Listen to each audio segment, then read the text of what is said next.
Good morning. It is day 3 of the Lavacrete Utility Lodge workshop. We are set and ready to go with all of our forms on lift number 3. So that is what we're working on today. We're going to be doing a bunch of Lavacrete. We did so much work yesterday prepping the forms and getting all the little fiddly bits ready to go. So yeah, today is all about laying as much Lavacrete, pouring as much Lavacrete. I don't really know what the proper term is because it doesn't really flow. And you don't really lay it, you just kind of put it in and like gently press it into place. I don't know, we'll have to come up with some terminology for it. But anyway, that is the plan for today. We're gonna make massive progress on this building.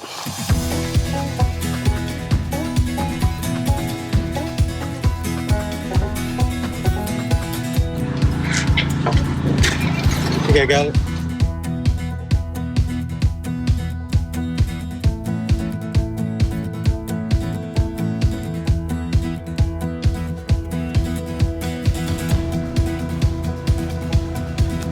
No, it's full. I know you guys must. All right, we got to talk about this real quick. Absolutely. All right, so last thing we're putting in lift 3 is two 2-inch conduits. And so this will be the place where we can run stuff underground and through the wall. So this will be a solar shutoff. So the big solar panel array will have a big physical shutoff that should be on the outside of the building. And then same thing for generator. Even though the generator will be right here, it's good to have it disconnect on the outside of the building in case, I mean, I don't know why a fire department would show up here, but if they ever did, they would know that they can shut it off here. That's the idea. Again, like, you gotta think backwards for everything. So all you really have to do is cut it to the width of the inside of this form and just stick it in here. And then you fill the lava around it. And then when you take the face off, you'll have a nice flush hole to just pull stuff through wherever you want it. So easy peasy.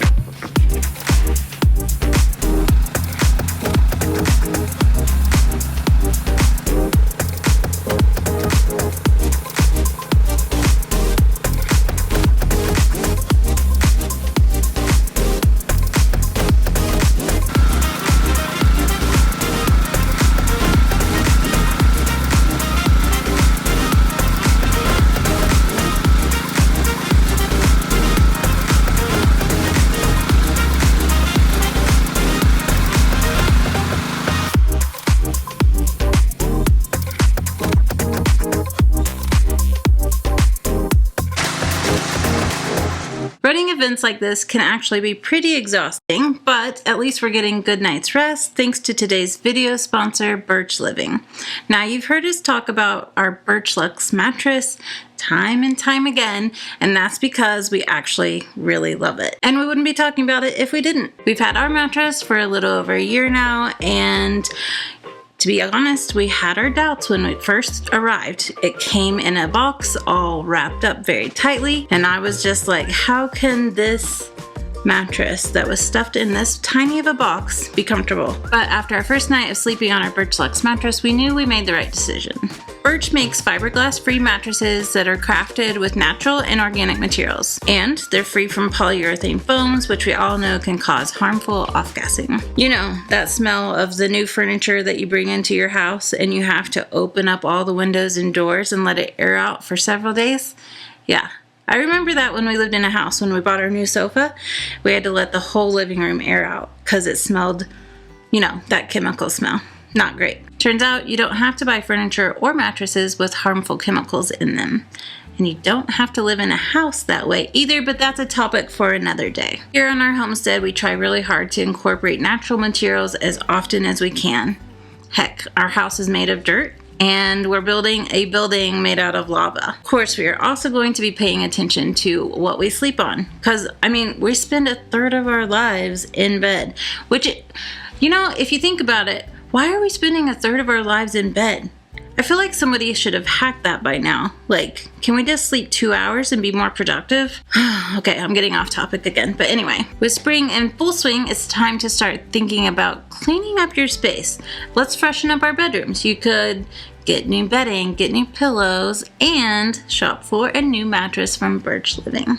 Birch Living is having their Memorial Day sale right now until May 25th, so you can save 27% when you scan this QR code or visit birchliving.com/tinyshinyhome to save today. Now, let's get back to the lava building. 1, 2, 3, go!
Okay. Direction doesn't matter, or does it? Ashley, which side do you want the front of this Which of glass these out? glass beads would you like to show prominently That seems on the a exterior? little crazy.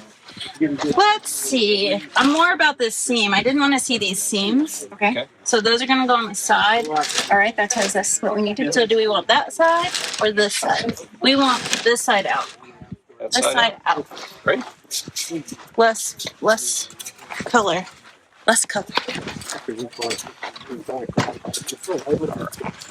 Such a cool jig that you guys made. This is so cool. And you have the wood ones. Yeah. Multiple. Yeah. Yeah, the wood one is It's going to be so neat. the wood one is now yours forever to make more of these. I do think when we put it in, let's shimmy it down a little so that this is a little bit buried. Just like a little, you know? I'm hoping the dimensions are right. We traced off of that other jig, and they were tight. It's going to be perfect. They were tight on the other one, so we may have to. Oh, on the form? Yeah. I get it. Yep. Do you want a square or something to like make on the side? No, I can't because of the roundness of the bowl. Yeah, it's a whole. That's been the whole thing. Is it tapers? It looks really good from here. It was like 4D chess, trying to get the tapers just right. It looks right on. Not too much. I think we got there. I mean, get off the glass, but you wanted enough to Get those going. the reason we did not go with the wood is asking Paul last night in the twilight hours. He goes, "That thing is going to swell because it's not tapered." He said it's going to swell, and it'll be in 3 months till it comes out. Oh, wow. Okay. Well, that's good He to said it know. would come out. He just said it would have to Do you dry. Yeah, dry. Good to know.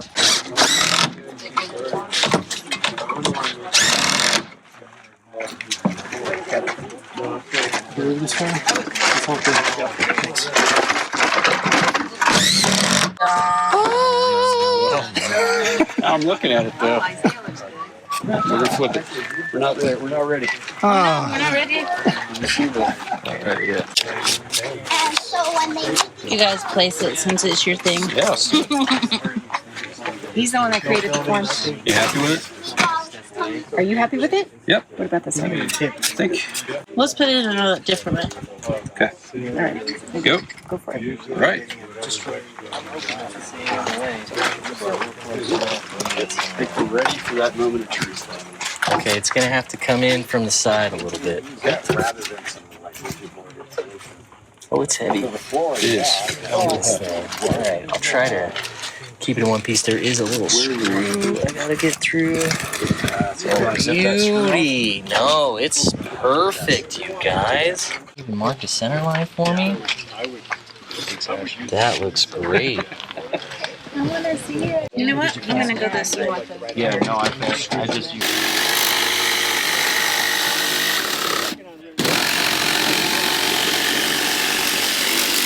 Okay, as you can see in this video, there's a lot of art going on, and we didn't have time to stop and talk and explain what was happening. Right, and part of that was that you weren't doing a lot of it. No, I was back and forth, like getting food ready and all this stuff. There was a lot of things going on, and I just let everybody else have ownership in what they wanted to create for this build. Yeah, it was pretty cool, and that really allowed people to come up with their own ideas and approach things their own ways and make a bunch of mistakes and learn from them. And so it ended up being like a really good learning process. So we're going to try to walk you through real quick some of the art things that were happening this day because we didn't get to talk about it. Let's first talk about bottles, because as you know, the cats are jumping on things.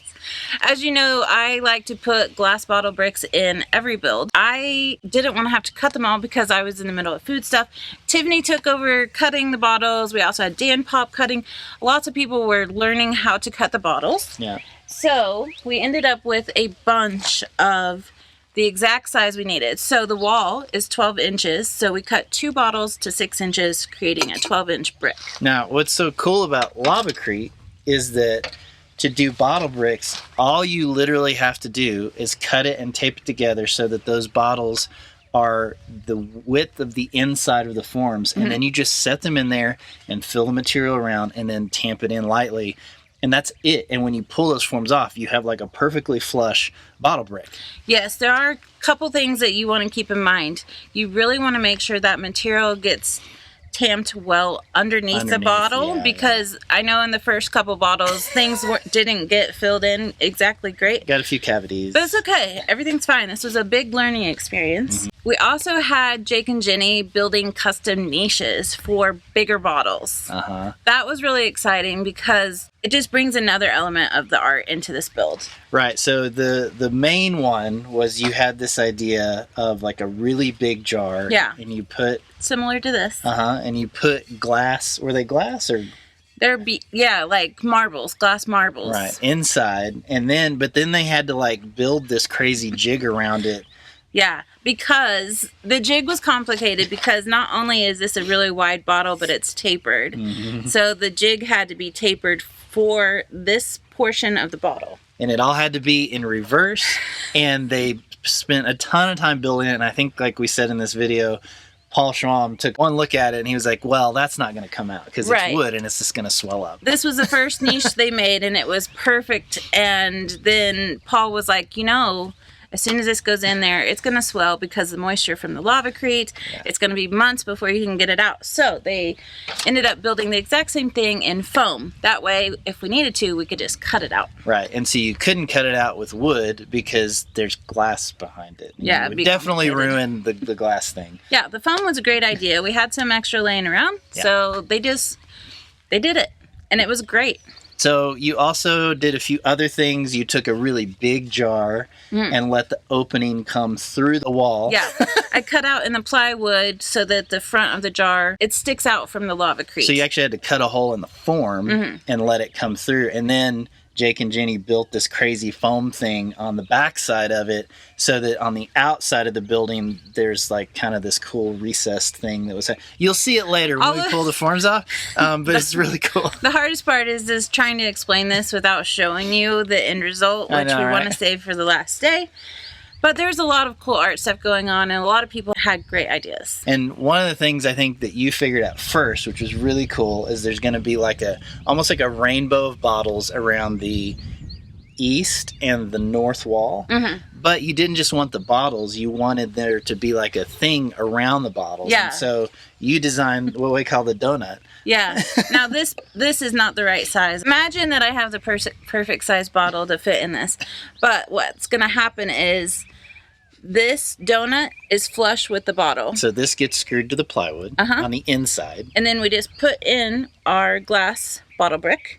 And then when you remove it, you remove this too, and you have like this debossed circle around your bottle. Yeah, it like frames the bottle. I think it turned out really good. You'll see it later. It's one of my favorite things that we did. We're really trying not to tease you, but we're trying to explain like all the thought that went into this. There was a lot of art that was happening, and I could not be more excited about the end result. So are we putting the fourth layer on? Is that what we were doing? Yeah, that's what we're doing. Take one off. It was a one-off. Whatever bottles fit.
Last box for light on the outside of the board, right there. Lets us put a hole in exactly where the holes for these are, so we can place it, and it's perfectly plumb and ready to go. It's all good with this. You don't need to take it from here, Sato? Yeah, we can.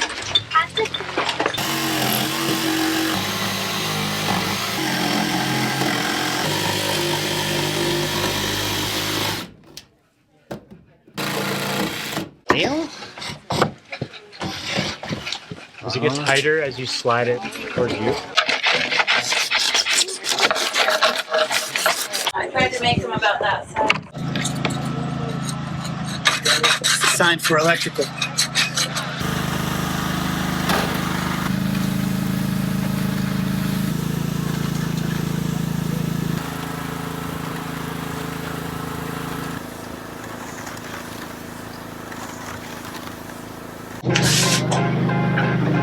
Right here underneath number 5. Underneath the little thing here.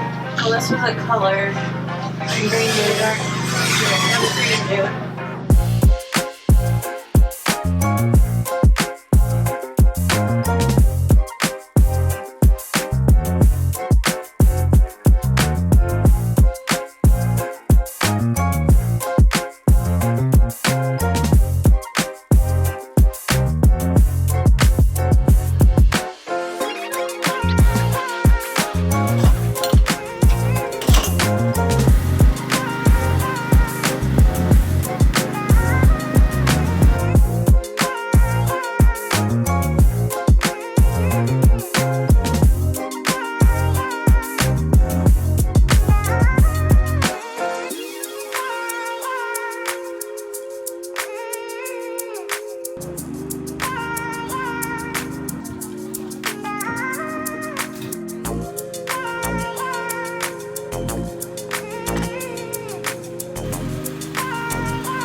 No way, dude. I'm making biochar out of this and selling it for $20 a gallon.